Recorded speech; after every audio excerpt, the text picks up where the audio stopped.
Olá, meus caros e minhas caras, sejam bem-vindos a mais um podcast Interpartes, o podcast do Unisalesiano, que trata a respeito de negócios, trata de empreendedorismo, fala sobre educação e sobre assuntos que normalmente não falamos dentro da faculdade. Hoje temos aqui um convidado ilustre para tratar de um tema extremamente importante. E eu, Daniel Barilli da Silveira, vou conduzir esse podcast para que hoje possamos tratar do tema oportunidades tributárias nas empresas. E o nosso convidado de hoje é o Dr. Renato Alexandre da Silva Freitas. Ele é advogado tributarista, doutor em ciências jurídicas pela Universidade Estadual do Norte do Paraná, UEMP, de Jacarezinho. É mentor de advogados e de empresários em matéria de tributação empresarial. É também consultor de empresas e é professor universitário exercente na carreira, na mesma cadeira de Direito Tributário. Então, professor Renato, doutor Renato, muito obrigado. Obrigado por você estar aqui. Eu tenho grande estima por você, né? Vou lhe chamar assim pela nossa amizade. E, ao mesmo tempo, estou muito honrado de você estar conosco aqui para partilhar desse tema tão importante para os nossos empresários, que é o tema da tributação. Obrigado por estar partilhando conosco aqui. Bom, Barilli, obrigado pelo convite. Para mim é uma honra estar com você e estar aqui dividindo também com todos que nos ouvem a questão do direito tributário, tão breve agora com a questão da reforma, aprovada pela emenda agora no final do ano. É um prazer estar aqui, é um prazer estar com você e é um prazer falar em tributário. Muito obrigado. Nós que agradecemos, né? O nosso público é um público de estudantes, também é um público de empresários, de empreendedores, muitos passam por aqui. E um dos pontos que normalmente essas pessoas querem entender, especialmente no nosso país, é sobre o direito tributário, sobre as regras de tributação, né? Eu costumo dizer que o grande calcanhar do empreendedor é realmente entender as regras para saber se ele está fazendo certo, né? Eu conto uma questão, uma história, e essa é verdadeira, que eu conheci uma vez um empresário que ele me dizia que na área de controle dele, especialmente para a área de tributos, ele tinha mais pessoas do que na área comercial, que aqui seria um motor para a venda das empresas, né? Mas nós vamos entrar muito nessa área para discutir, tentar entender hoje, desmistificar, eu tenho certeza que você vai contribuir muito, esse universo empresarial. Mas eu quero começar de outro jeito. Eu quero começar com você, né? Como é que você parou nessa área do direito tributário? Bom, esse é um desafio grande. Como você sabe, eu sou do Mato Grosso do Sul e vim aqui para o estado de São Paulo para fazer direito. A minha primeira oportunidade foi estagiar na Delegacia da Receita Federal e também no INSS ao mesmo tempo. Então, de manhã eu era estagiário da Receita Federal e à tarde do INSS. Daí, no terceiro ano da faculdade, eu já fui me localizando mais no direito público, né? A parte do direito público sempre foi aquilo que eu mais gostei. E, sendo estagiário na Receita e no INSS, eu acabo depois, no terceiro ano da faculdade, entrando para a Procuradoria da Fazenda Nacional, onde eu fui chefe de representação da Fazenda Nacional por mais de 15 anos, trabalhando para a União, aqui na região de Araçatuba. E em trabalhando na Procuradoria, acabei assumindo aulas aqui na região, na cadeira de empresarial e tributário. E lá eu fiquei por mais de 20 anos, nessa cadeira, trabalhando todas as mudanças do mundo empresarial, como também as mudanças no direito tributário. Você vai me dizer assim, como os alunos sempre dizem, você é louco, a gente não consegue enxergar aquilo que você enxerga, a gente não está... É mais fácil entender direito do trabalho, direito de família, direito penal, porque tudo disso está na televisão. Agora, diversificar a atividade negocial, a exploração da atividade econômica, o regime de tributação, o tipo ideal de empresa, estudar agora a questão da reforma, é tudo muito mais complicado. E é isso que eu tenho mostrado. Eu sou, e você sabe disso, uma pessoa inquieta com o ensino brasileiro. Mas eu penso que a gente não pode só estar ligado à parte técnica. É claro que para você atender alguém, você precisa dominar a técnica, mas a gente não pode se escusar, né, virar as costas para as questões de mercado. Então, quando a gente fala empresarial e tributário, por muito tempo ninguém queria falar nessa área, ninguém queria fazer concursos nessa área, ninguém queria advogar nessa área. E a gente, né, a minha missão é mudar um pouco disso. Além de fazer diferença na vida das pessoas, eu acordo todo dia pensando em como melhorar nessa questão empresarial e nessa questão tributária, como eu posso contribuir para que a pessoa entenda essas questões, né, de direito empresarial e tributário, que não é fácil como as outras áreas. Sim. Eu sempre brinco, né, e você sabe disso. Na TV a gente verifica nos jornais a questão do caso de família, a questão do direito do presídio, da pena. Penal, mas, né? O empresarial e o tributário você não encontra em qualquer lugar e você também não encontra de uma maneira mais facilitada. Então, o nosso papel, né, na qualidade de gostar de direito público e gostar dessa área negocial é desmistificar um pouco essa questão do direito empresarial e também do direito tributário, que é minha paixão aí há algum tempo. Pois é, você falou algo extremamente importante, né? Porque o que acontece? Especialmente na faculdade, os alunos eles acabam não dando muita atenção para o direito tributário e eu acredito, julgo eu, por dois motivos, né? Um deles é que é uma matéria que normalmente vai ser estudada lá para o final do curso e os alunos já estão, vamos dizer assim, familiarizados com outros temas. É o direito civil, é o direito penal, é o direito trabalhista e assim por diante. Então, assim, eles chegaram primeiro, essas matérias chegaram primeiro, então acabam conquistando o coração do aluno.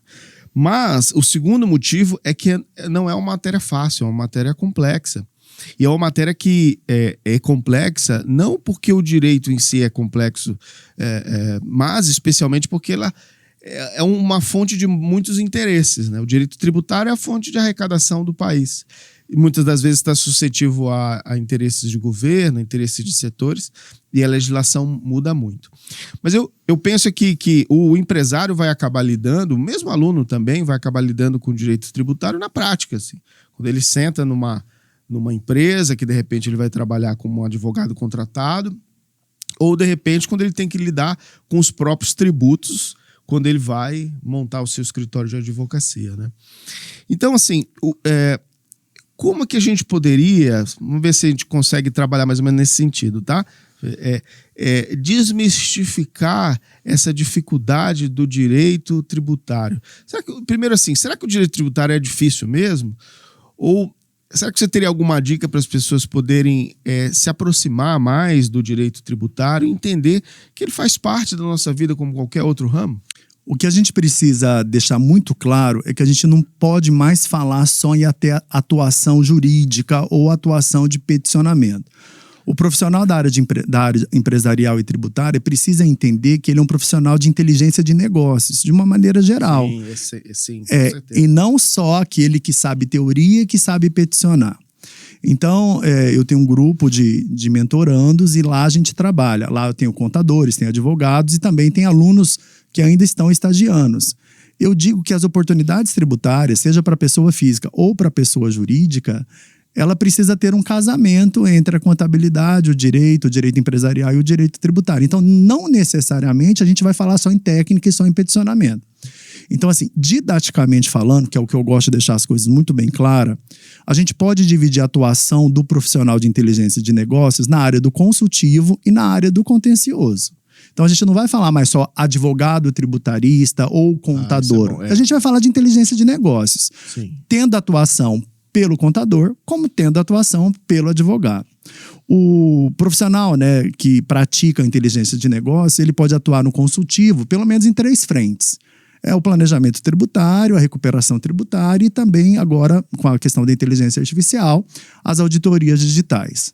Então, dá para se trabalhar, para prestar assessoria e consultoria, né, em pelo menos 3 áreas. Vamos de novo? Explica pra gente, assim, que um pouquinho mais, com mais detalhes, para a turma entender. A questão do planejamento, eu preciso não estudar meios de burla à legislação. Eu preciso de encontrar meios para que aquele contribuinte, a depender do seu tipo societário e a depender do seu regime de tributação, que ele busque, que ele consiga a eficiência tributária, que ele consiga diminuir custos, né? E aí eu falo tanto na parte da logística quanto na parte tributária. E aí a gente precisa estudar se é caso de holding, se é caso de reestruturação societária, se é caso de recuperação, se houver pagamento de tributos a maior. Então a gente sempre brinca. Ele vai pensar antes, ele né? vai fazer, né? Ele vai virar o foco, né? Ele vai virar a chave. Tirar o foco do peticionamento do jurídico e colocar na forma preventiva. Há algum tempo atrás se falava muito em direito tributário preventivo e repressivo. Vamos prevenir a atuação ou vamos atuar contra? Hoje a coisa está muito mais ampliada. Eu posso falar em consultivo e contencioso. É claro que para os alunos do direito, para os profissionais do direito, falar em contencioso é apresentar defesa, né? Tanto na área administrativa quanto na área do judiciário. Beleza, isso é tranquilo. Mas o mercado que está se expandindo e que está crescendo é o mercado de inteligência na área consultiva. E aí eu vou fazer a questão da conformidade documental, fazendo o cruzamento dos arquivos digitais, verificar se há algum problema, que a gente até, isso é a sua especialidade, a questão do compliance, que a gente até verifica e atua em conjunto, o advogado, o contador e o próprio empresário. Há situações que também, a depender, né, do regime de tributação, você tem tributos recolhidos indevidamente. Então, eu entendo tributos recolhidos indevidamente, você faz o trabalho de recuperação. Então, vamos lá. Na auditoria, você verifica a conformidade documental e aponta os eventuais problemas que a empresa tem. Na recuperação, você verifica se há tributos pagos a maior e se é possível a recuperação, classificando em rating. Crédito que já está definitivamente julgado pelo Supremo e pelo STJ é rating A ou rating verde. E aí você faz aqueles que estão ainda em discussão na esfera administrativa, que é o rating vermelho, e aqueles que está com muita discussão, a gente coloca impossível de recuperar ou com dificuldade de recuperação. O nível de risco. O nível de risco, né? Então a gente pode, na consultoria, trabalhar o planejamento tributário, né? Vamos pensar antes de agir. Eu posso trabalhar na recuperação, em especial se houver tributos recolhidos a maior. E eu posso também falar, agora a gente está falando de inteligência artificial, de arquivos digitais, de tributação e economia 4.0, então eu tenho que saber manusear essa questão dos arquivos digitais.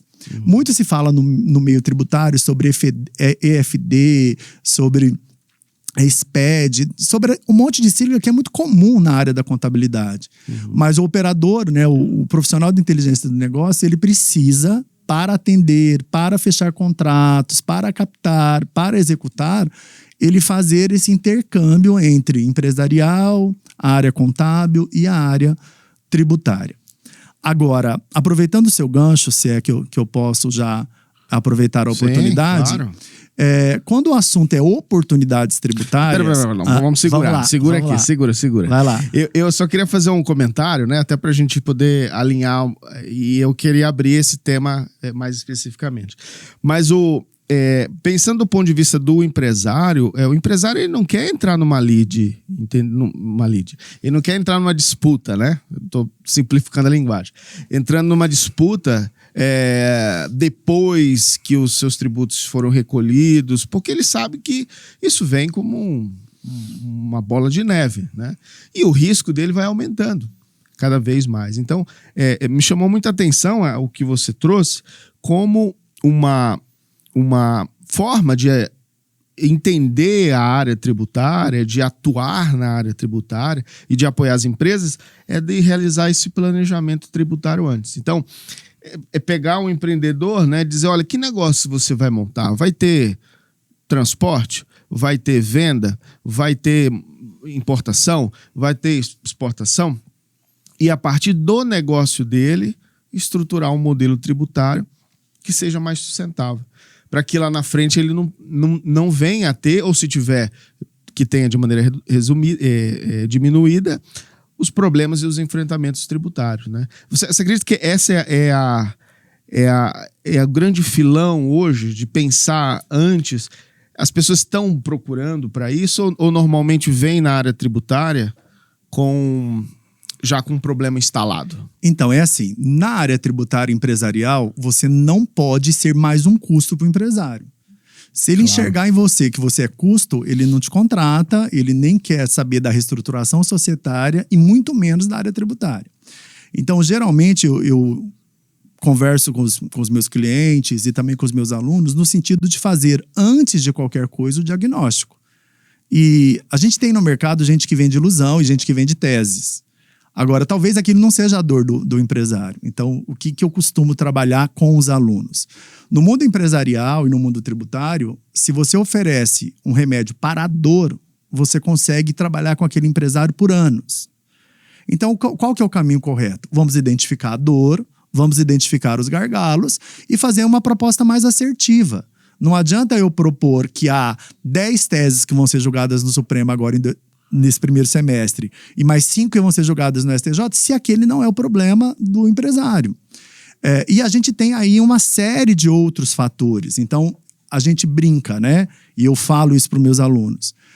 O aluno que ainda não formou, o que já está formado na contabilidade, o que está formado no direito, se ele faz um diagnóstico antes da primeira reunião efetiva de captação, de fechar o contrato, ele já chega para a reunião com a propriedade e autoridade que ele precisa ter do negócio do cara. Uhum. A gente não tem mais tempo, o empresário não tem mais tempo para ficar fazendo 4, 5, 6 reuniões com você.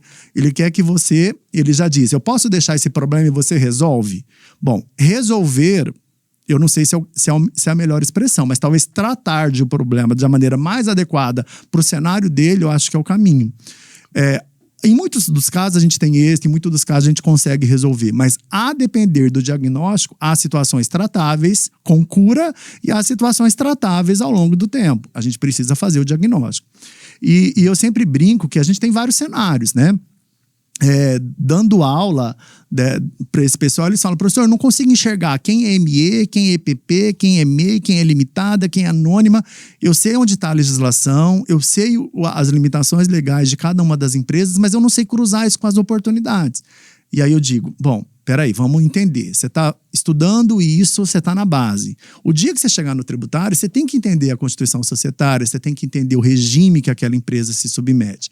Então, assim, de forma organizada, faça uma procuração eletrônica, estude, né, a vida daquele negócio, verifica a atividade econômica, faz a verificação documental para saber se o CNAE está certo, se a atividade está averbada adequadamente, verifica se a personalidade jurídica está realmente formalizada ou se trata de sociedade não personificada, verifica a forma de tributação, a forma de constituição societária e descobre qual é a dor, qual é o gargalo.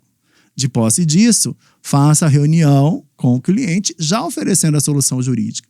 A coisa é assertiva. Talvez naquele primeiro momento o problema é pequeno, mas por você oferecer aquele remédio que ele precisava para aquele problema, você fideliza aquele atendimento.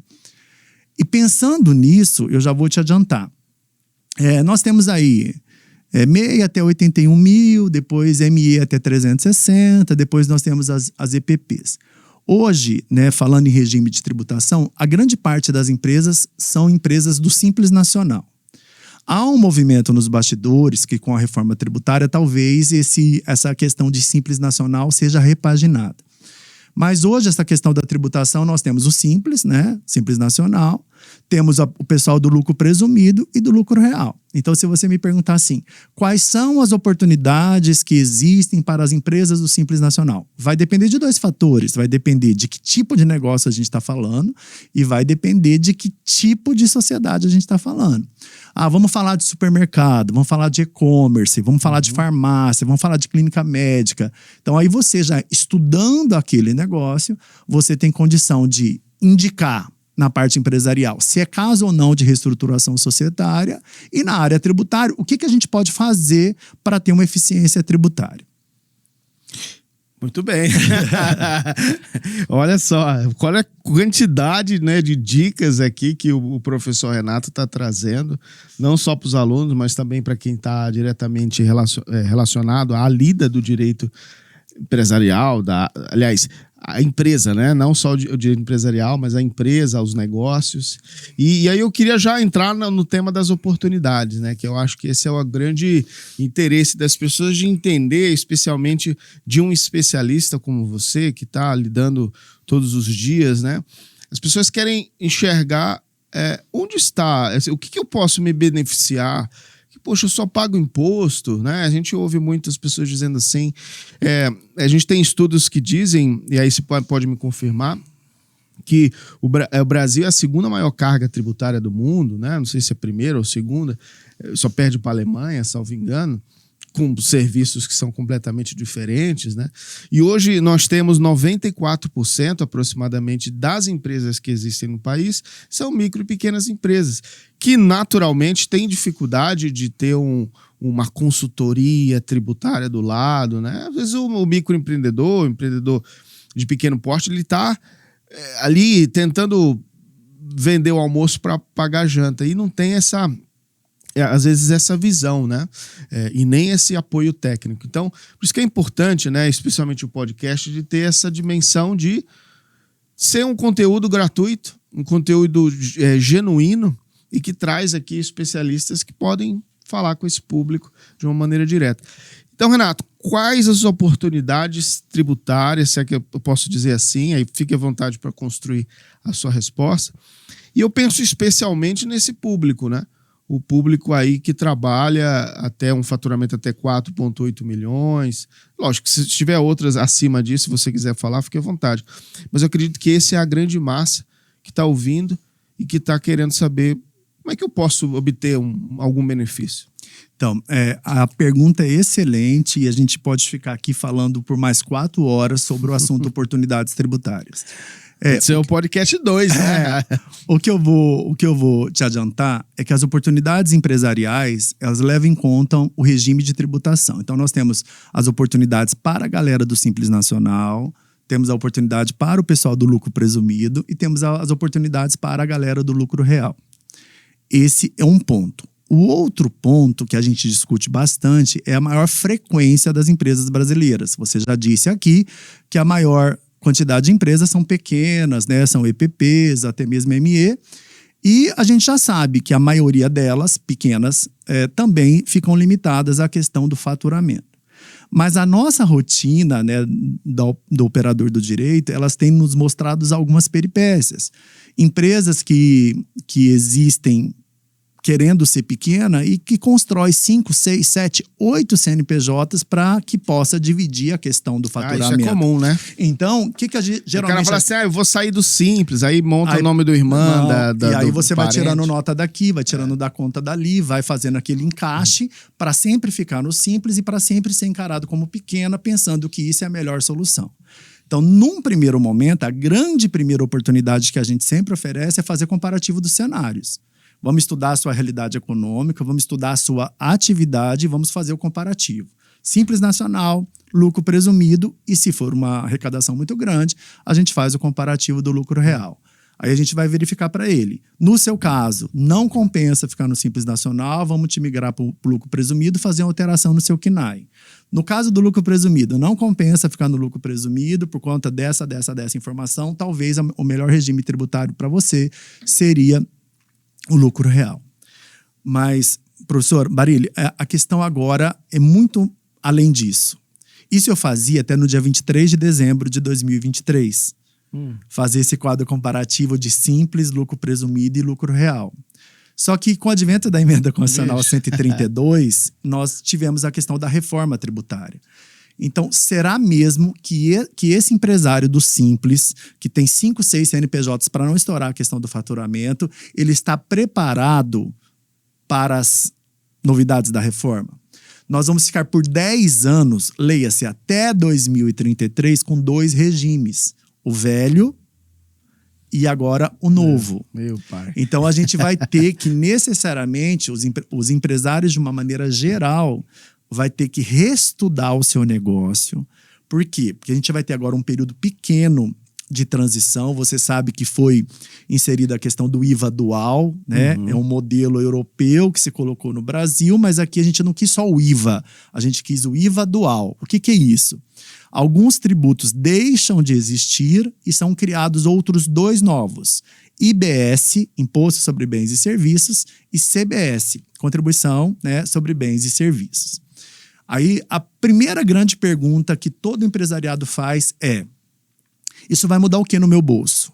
Quanto eu vou pagar menos? A gente ainda não sabe essa resposta, porque entre hoje e até o final desse mês, né, por esses próximos dias, nós vamos ter a questão de pelo menos 70 novas leis complementares que estabelecerão as normas gerais do novo sistema. 70 leis. Ao que tudo indica, nada vai mudar no aspecto de dinheiro do contribuinte. Ele não vai ter economia nenhuma. Mas eu não posso garantir, porque a gente está esperando as novas modalidades de alíquota para a gente fazer o comparativo. O fato é que, por exemplo, em 2025, eu estou falando coisa daqui já, nós vamos ter o começo do modelo novo e a morte do velho. E em 2026, o modelo novo valendo.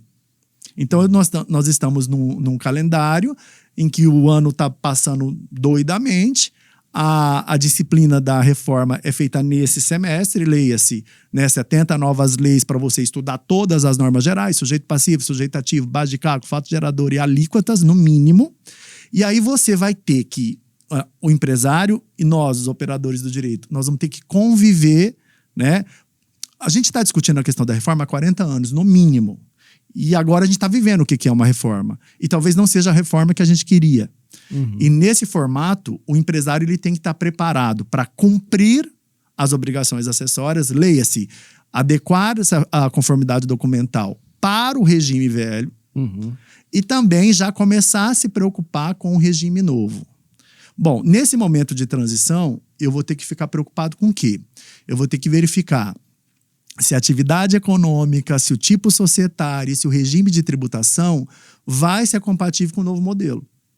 Então, eu vou ter que cuidar da vida do empresariado de uma maneira geral, do modelo velho, porque ele tem a obrigação, pelo menos em 5 anos. O pé em 2 canoas, né? O pé em 2 canoas. Então, o que a gente costuma falar para o empresariado é assim: eu vou fazer o diagnóstico, vou verificar o seu regime de tributação e a gente faz o oferecimento das propostas, que pode ser o trabalho no consultivo, leia-se na parte administrativa, como pode ser o trabalho na judicialização, né, no contencioso. O tema que ficou muito famoso, né, é o tal de tema 69, que é a exclusão do ICMS da base de cálculo do PIS e da COFINS. Ele foi julgado de forma favorável para o contribuinte e ele acabou de ser julgado. Surgiram 9 teses filhotes derivadas desse tema. E todas essas teses filhotes vão ser julgadas esse ano, ora pelo STJ, ora pelo Supremo. Agora, no primeiro semestre, nós temos 10 temas filhotes, a maioria derivado do tema 69, no âmbito do Supremo, que vão ser julgadas, 2 já foram, e temos 5 no âmbito do STJ. Então, olha o cenário para você entender. De 66, quando do advento do Código Tributário, depois de 88, com o advento da Constituição, até 23 de dezembro de 2023, nós tivemos um sistema pesado, um sistema drasticamente onerando o consumo, esse sistema que a gente conhece. E aí veio a emenda 132. E a emenda 132 lançou e foi aprovada um novo sistema tributário, conhecido como reforma tributária. Então, nós temos, legislativamente falando, 70 novas leis que vão vir agora. Em paralelo, temos temas importantíssimos na vida da empresa que estão sendo julgados pelos tribunais superiores e a empresa não para. Eu brinco com os alunos e com os empresários, é a mesma coisa que trocar o pneu com o carro andando. Você tem que cuidar do operacional, você tem que cuidar da venda, você tem que cuidar da logística, você tem que cuidar do comercial e você tem que verificar se há teses a serem judicializadas, se há casos de recuperação na esfera administrativa. Então, o trabalho de contador, advogado e profissional de inteligência de negócio, e até mesmo os alunos, é um trabalho feito de forma conjunta. A gente não tem mais espaço para a gente achar que está perdendo espaço para contador e que o contador está perdendo espaço para o advogado tributarista, porque são complementares, né? Com esse cenário a gente não tem saída, né? A gente vai ter que cuidar das operações dos últimos 5, pensar, não posso desprezar o hoje, porque ele precisa ficar em pé, e pensar na transição para a nova reforma. Então vai ter que ser 3 pessoas, uma que cuida do passado, uma que cuida do presente, uma que cuida do futuro. Pode ser a mesma pessoa. Por isso que a gente não pode mais falar em contador ou advogado. Nós precisamos falar do profissional de inteligência de negócio. Ele tem que saber, olha, com a inteligência artificial, com a economia digital, com a transformação do mundo, esse negócio desse meu cliente que está tendo essa carga tributária vai se manter com o novo regime? Um outro ponto fantástico que a gente precisa já discutir, isso é um âmbito de debate gigantesco, é a questão da tributação do destino. Até 23, a tributação era na origem. Leia-se, na circulação da mercadoria e do serviço, tributava na origem. Com a mudança do regime, nós temos a tributação no destino. Então, um exemplo simples assim para o pessoal entender o que então vamos imaginar a questão do ICMS, onde a indústria é em Salvador. Então a indústria no Salvador, ela teria que recolher na origem. Ela libera a mercadoria. Agora está trazendo a mercadoria para São Paulo. A tributação vai ser no destino, não vai ser na origem. Agora, qual que é o desdobramento disso para a pessoa entender? O desdobramento é você planejar, refletir se compensa você ter empresas espalhadas em vários lugares do Brasil, ou se você concentra a sua atividade econômica, já que mudou o foco. Antes eu tributava a mercadoria e o serviço na origem, agora eu vou tributar no destino. E muitas das vezes pensar se para o Estado, para onde esse indivíduo está mandando serviços ou bens, se compensa manter. Se é válido, ou se de repente não compensa até se estruturar por ali. E é justamente isso que a gente tem conversado com o empresariado, né? Sim. Tem muitos aí que eu tenho conversado e muitos profissionais que têm dito assim, eu não estou com paciência para estudar a questão da reforma. E a questão não é paciência, a questão é sobrevivência. Ou você estuda e se adequa, ou você está fora do mercado. Então a gente tem que pensar na entrega das obrigações acessórias até a transição total, que durará 10 anos. Né? Então, a gente precisa entender que PIS, COFINS, ISS, ICMS, ISS, ICMS, IPI, PIS e COFINS vão desaparecer para dar lugar a 2 novos, IBS e CBS. Como que vai ser as alíquotas? Ainda não sabemos. Como vai ser o regime de tributação? Ainda não sabemos. Como vai ser operacionalizado isso numa guia só? Não sabemos. Terá um comitê gestor para gerir tudo isso? Sim, terá. É a única coisa que sabemos. Como vai ser feito o julgamento do processo administrativo em havendo lide? Não sabemos, ainda não está disciplinado. Hoje, a questão do julgamento dos processos administrativos é por tribunais administrativos. No âmbito federal nós temos o CARF, no âmbito estadual temos o TIT e assim vai. E como vai ser? A gente não sabe. Isso vai mexer. Até isso vai mexer. Nós teremos uma adaptação ou uma nova lei do processo administrativo fiscal. E aí, isso é uma reforma, né? E aí mexendo... E aí mexendo, o que vai acontecer? Nós vamos ter os processos velhos que vão tramitar nos antigos tribunais. Ou eles vão migrar para o tribunal novo. E vamos melhorar. O IBS, ele veio para aglutinar ICMS, que é Estado, e ISS, que é município. Até 23, Tribunal Municipal julgava ISS. Tribunal Estadual julgava ICMS. Com o novo imposto, quem vai julgar? Como vai chamar esse novo tribunal? Quem vai administrar? Como vai ser as defesas? Então, o leque para trabalhar nessa área, do lado de cá, do lado dos alunos, do lado dos advogados e contadores, é pensando no histórico do sistema tributário, verificando a manutenção, lê-se, conformidade documental no período de transição e planejando o futuro. Esse é o momento. Então, eu sempre falo, é muito difícil para quem esteja totalmente atualizado. Vai ser mais difícil ainda para quem não estiver atualizado. Sem dúvida. Agora nós chegamos àquele momento que parte de nós passamos em 88. Em 88, quem não sabia nada de sistema constitucional aprendeu e chegou junto com aqueles que já estudavam o sistema anterior. E agora o tributário está nesse pé. Quem não sabe nada vai chegar e vai ficar igual àquele que está no sistema há 40 anos. Por quê? Porque mudou. Tudo vai mudar, né? Tudo vai mudar. Pois é, olha, que aula, hein? Que aula, hein? muitas oportunidades tributárias, tanto para as pessoas que lidam com isso, advogados, às vezes estudantes que estão se formando e que podem buscar essa área, vai ter um mercado gigantesco disso, né? E também para os empreendedores, os empresários, que a partir do momento que essas mudanças começarem a se operar, eles vão ter que ter um olhar mais atento. Se já tem hoje, vai ter que ter um olhar mais atento para acompanhar essas mudanças e, como você disse, ter uma inteligência tributária, um planejamento, uma concepção, uma organização das suas atividades com base na tributação de uma forma melhor, né? O que eu preciso acrescentar, Barilli, é que pensou-se nessa reforma na tributação sobre o consumo. Uhum. Ainda está se pensando na tributação sobre a renda e na tributação sobre o patrimônio. Você, como eu, que trabalha no empresarial, a gente tem visto por aí uma galera, né, inúmeros profissionais apostando que a holding é a solução para tudo. Uhum. E aí o cara cobra aí honorário gigantesco dizendo, faça a holding, faça a holding. É o momento de se fazer? É o momento. Nós estamos com a tributação a 4% e ela vai para 8%. Sim. Então vai ter uma dobra da carga tributária. Mas o que também a gente não pode afastar da nossa atuação é a questão da ética tributária. Há casos que não é caso de holding.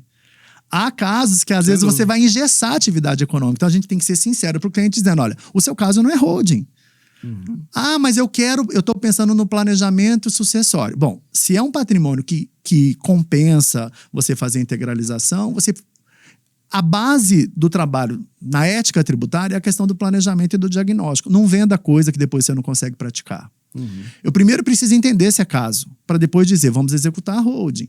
E a gente sabe que, falando friamente, de 4 para 8 vai dobrar a carga tributária. Sim. Mas o patrimônio comporta, é melhor fazer a doação com usufruto? Não é melhor fazer a doação com usufruto? Qual a quantidade de bens? O que já está regulamentado, né? Os bens todos estão no seu nome ou não estão no seu nome?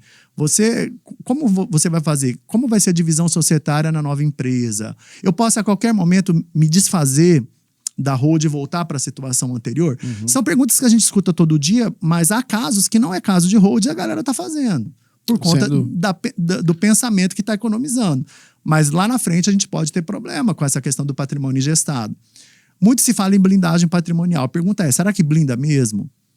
Quais são as cláusulas que eu vou colocar para que realmente aconteça uma proteção? Porque o segredo de um planejamento sucessório, de um planejamento patrimonial, as cláusulas que você insere. Sim. Só que a gente não pode só pensar em cláusula no mundo empresarial ou no mundo civil. A gente também tem que pensar na esfera tributária. Uhum. Vamos lá. A pessoa física paga quanto hoje? Hoje é 27,5% sobre a renda. A pessoa jurídica, vamos imaginar que pague 15%.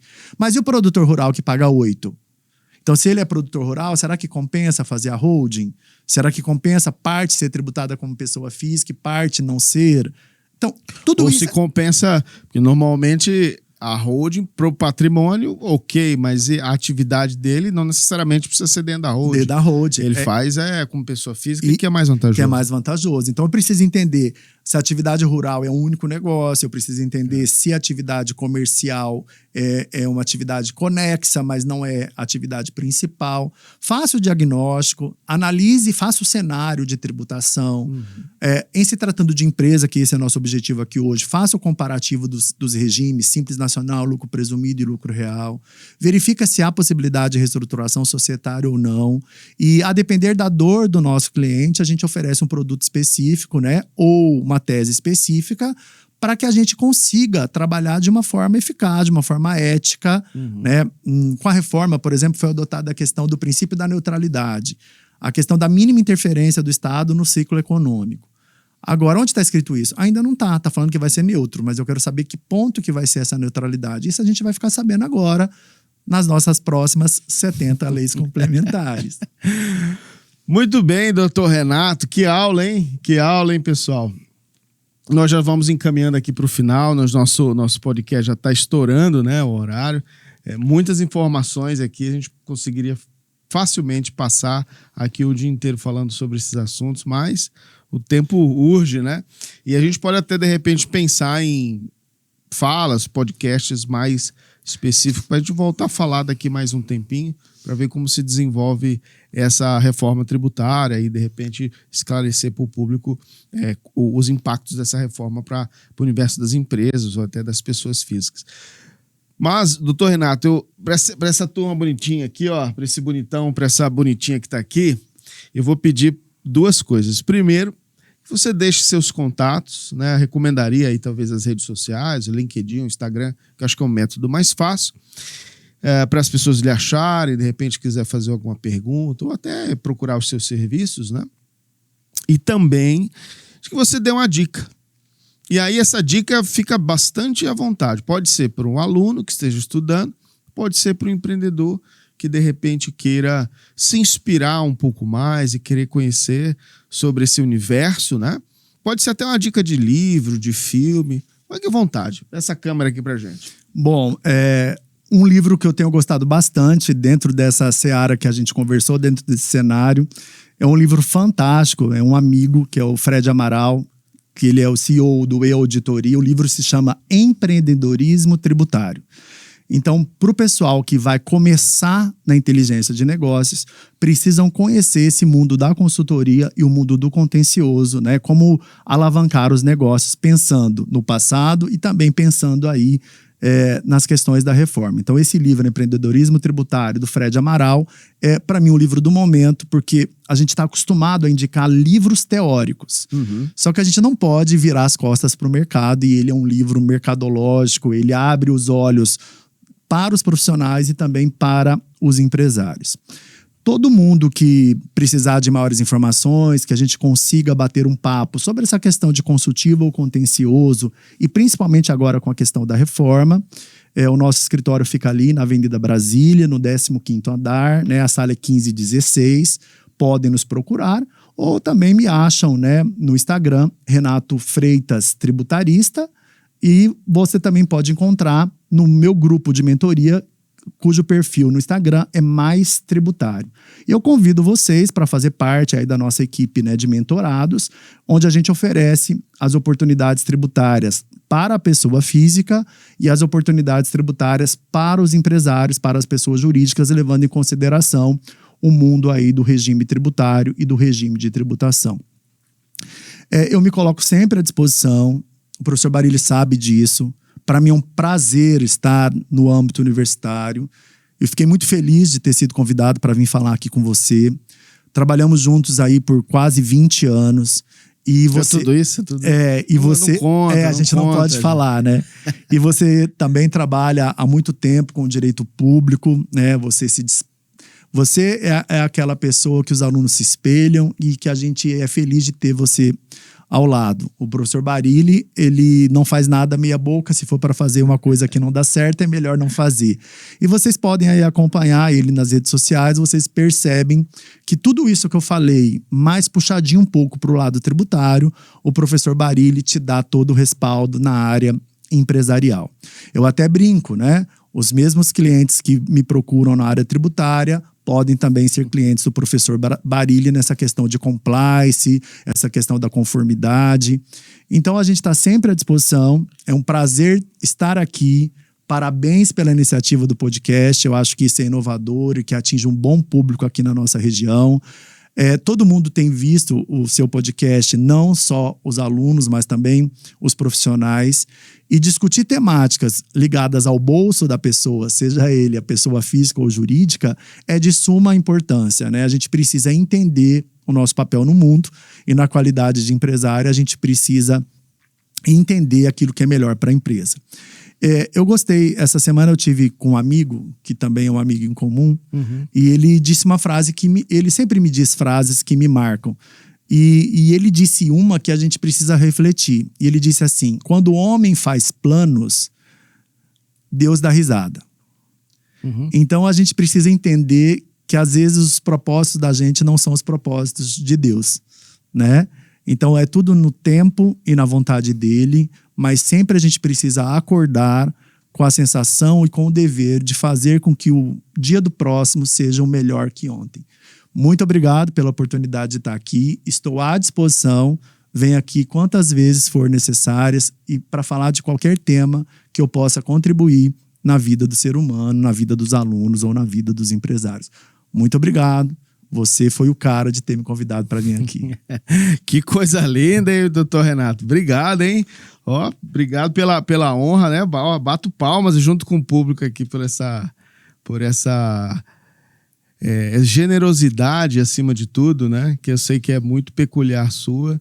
E eu fico mais feliz ainda de você ter aceito esse convite e a gente poder partilhar essa imensa...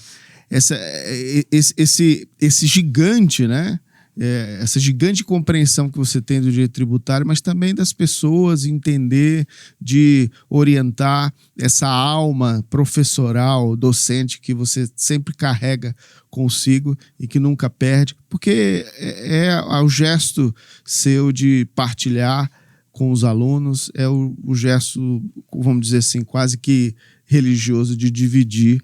E, portanto, você no podcast não partilhou, não só dividiu, mas você somou e contribuiu e multiplicou na vida das pessoas que estão nos assistindo agora. Parabéns pela sua postura, pela sua fala. Obrigado por estar aqui e obrigado por ensinar tanta gente que vai assistir esse podcast. Eu sempre brinco com os meus empresários. O que a gente quer na vida é só ser feliz. E se eu posso contribuir com aquilo que eu absorvi, com aquilo que eu estudo e com aquilo que eu aprendi, vamos de mãos dadas resolver os problemas de quem precisam de soluções. Muito obrigado por tudo. Muito bem, doutor Renato, muito obrigado pela participação. E você que está aí do outro lado, não se esqueça de curtir esse vídeo. Lembre-se que o nosso podcast também está não só no YouTube, mas também está no Spotify.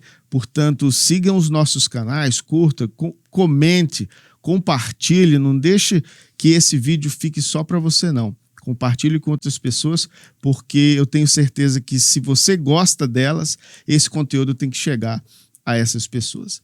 Um beijo e um abraço para todos e até o nosso próximo podcast Interpartes.